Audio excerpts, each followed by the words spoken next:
Hey, Brian Thomas here, and it's kind of a sad day. This is the last day that I'll have my Timberking 2000 mil here, but she's going to a great home, so I cannot be upset about that. But I wanted to do a quick last video because I've seen my 2020 mil and I've seen this mil. I know there's only like two differences, folks. This between a 2020 mil is exactly the same thing. The only differences are the toe boards, and then of course the 3 inches of cut. But the toe boards here, as you see, it's a cylinder that jacks up everything, and there is a little bit of play left or right to it. The new design actually has a pivot point right here that allows this to go up and down. It's about the same height. You got about a 4-inch or so throw. All the pumps and motors appear to be the same sizes. I was thinking maybe this one was smaller on the new 2020 mil, but everything looks to be the same. And then of course the head design. The head will actually cut 3 inches wider on the 2020, and really that's it. We're running the exact same diesel engine. We are running there is actually one other thing, but I'll talk about that here in a second. We're running the exact same computer sets, exact same control panel here. The 2020 is not, the deck back here is not spaced out as well. So this one, yes, there's a little bit of room here. But on the 2020, these are spaced over further, and there's a larger gap right here. But everything else on these two mills is identical, with the exception of those three things I noted. This final panel being right here, the toe boards, which are slightly different, and then of course the head, which is just really tucked in further, running a 38-inch max with a cut by say 35. So you have 3 inches of difference. And we're going to go ahead, we're going to look at this mill real quick, and I'm going to snap to the video where we go up to the 2020, and you can see all these same things. Now this mill right here has been a fantastic mill. Really going to miss her, and we went over a lot of great things about this mill, and yeah, she's been good. Also, if you own a 2000 or a 2020 mil and above, this log dog right here, you have 4 bolts behind it. I've talked about this in other videos. Over time, as this thing goes in and out, up and down, these 4 bolts, which attach this hydraulic motor right here, will loosen up over time. So that's a check item. No matter what mill you have, that's a check item. Also, you want to make sure you spray everything down with automatic transmission fluid and keep all your grease fittings greased. But without further ado, we're going to go and switch over now. Magically, we're going to transport to Wisconsin, and you'll see the 2020. Okay, folks, now we're up here in Wisconsin, and as you see, this building here, this is the new sawmill structure I'm building. I'm working on a video and putting that together, but we're going to talk about the differences between the 2000 mil, the 2019 2000 mil that I had, and this 2020. So there's no difference in the deck. The deck and everything, the frame is pretty much all the same, pretty much. I'm going to talk about the few little differences. The major difference between the two is going to be your toe boards. So you have the aft toe board and the forward toe board. On the 2000 model that I had, it was 1 cylinder ram, pushing up everything, but it had some ability to move left or right.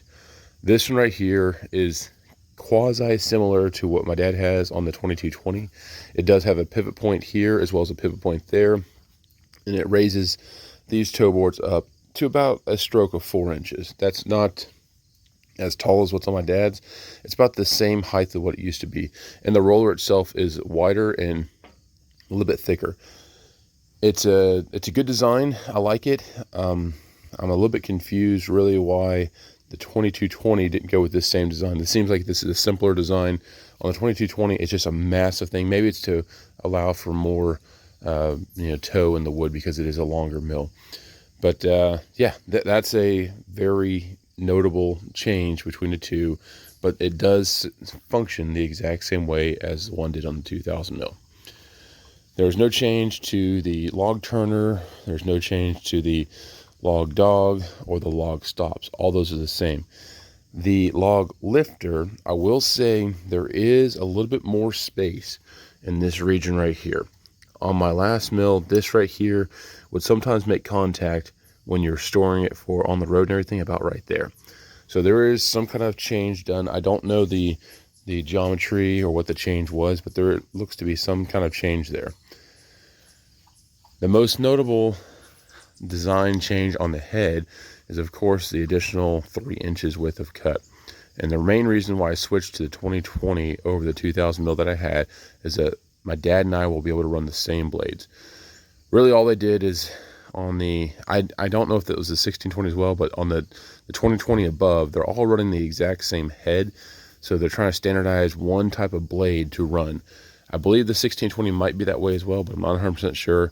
But anyways, on the larger mills, they're all standardized to run the same blade. That's a really good, idea for a company standpoint. So they're having to manufacture all these different types of blades. They manufacture essentially one type of blade. So all they do is of course the guide rollers tuck in really well and everything, and then they just have a slight extension on there. So this blade is a few inches longer than what was running on my 2000 mil, but it is able to cut 38 inches wide. Now what I'll say about that is I have no desire to cut a 38-inch wide log on this mill. 35 that I had on the last one, I've maxed out like once, and that was a lot of log. It's not really that enjoyable to handle logs that size because you're stressing everything on the equipment, especially like your log stops and your log turner. All right, the other notable change that's kind of here on the deck, if you will, are these boards back here, these little pieces of metal back here. This goes to it's part of your drag back system. So your drag back are these three arms right here. There's been really no change to that from what I had on my current mill. All it is they pushed these boards a little bit to the left. On my previous mill, there's a little more space on this side. It was evened out, but now there's kind of a larger gap here. There's actually enough room, looks to be like, for another piece right here as well. But again, it makes sense because you'll never use this side for your drag back. Your drag back's going to be only maintained on this side. So it does make sense to have everything to that side and to limit any areas where a board can get stuck on some kind of edge and cause the mill head to stop. Another change that I noticed, and this is only after the fact, after I looked at my other mill and this mill, this bar right here that holds your magnetic tape. This is thicker. I mean, this is, it looks to be, I don't know, ½ inch or so. That's pretty thick right there. That could be the same plate that is, underneath here that it rolls on, or maybe this is even the same material that they use for the 1220 stops. But this is considerably thicker than what was on my 2000 mil. The one on 2000 mil is probably 3/16 or something like that. This is definitely a little more, or maybe it was even quarter. This is more substantial, so that is a notable change there. There's no change to the engine. It's the same V1505D. You can see that right here, and I'm a firm believer in the quality of this engine. Now this engine was made in 2021 in November of 2021. Again, I'm going to go over the nomenclature here. So V in the Japanese language means 4, so this is a 4-cylinder, and 1505 means it's 1,505 cc's, and D, it refers to the natural aspiration of the diesel. If there was a T at the end of that, of course that'd mean turbo, and if there was a D in the front of that, that would mean 3. So on my dad's mill, it's a D 1800 something T, so that means it's a 3-cylinder 1800 plus cc engine that is turboed. This engine right here, again, is rated at the 24.8, I believe, horsepower. So it's underneath that 25 horsepower requirement for EPAs for the exhaust or for the emissions. So there's no computer controls, there's no EGR, there's none of that stuff. This is a straight up mechanical diesel that will frickin' power through stuff. Now this is the same engine that's on the earlier model of 2000s. This is the same engine I had on mine, but it's the same engine. All they did is they just detuned it a little bit. They limit the RPMs to roughly about 2300-ish RPMs. At 2300 RPM, you're at the higher torque band. Maybe not the highest horsepower, but it's really the torque that pulls it through. And they did change some of the pulley sizes on there to assist with that. So I'm very happy and very impressed with the performance of this engine. But really, those are the notable changes. The saw head still travels up the amount that my other one did. Everything on the deck appears to be the same with those, except for those few exceptions that I talked about. But yeah, it's a fantastic mill. And the funny thing is, we've just set this up in here. All this wood up here that we cut for the sawmill shed and everything, this is stuff that I cut the logs down in Mississippi, hauled them up to my dad's mill in Tennessee because that's a 22-foot long board, 2x12, 22.3 I think is what it is. Could not cut it on my 2000 mil. So then we brought it to my dad's 2220 mill, and then we had cut those in Tennessee and then brought them up here so I could build this building. Now we had to design a build to a snow load of 40 pounds per square foot. So we had to use, if you look at this, it's doubled up here in the front. Well, actually, it's doubled up here. So I've got two 2x12s up there, but there's 1, 2, 3, 4, 5, 6, 7, 8, 9, 10, 11.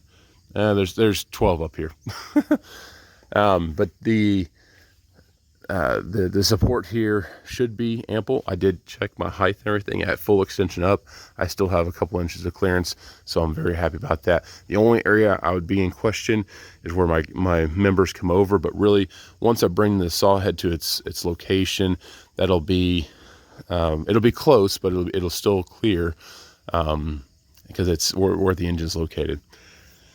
But again, hope you enjoyed this short little video going over the differences between the 2000 mil and the 2220. Sorry, I'm trying to get a mosquito. These are both fantastic mills, very minimal changes.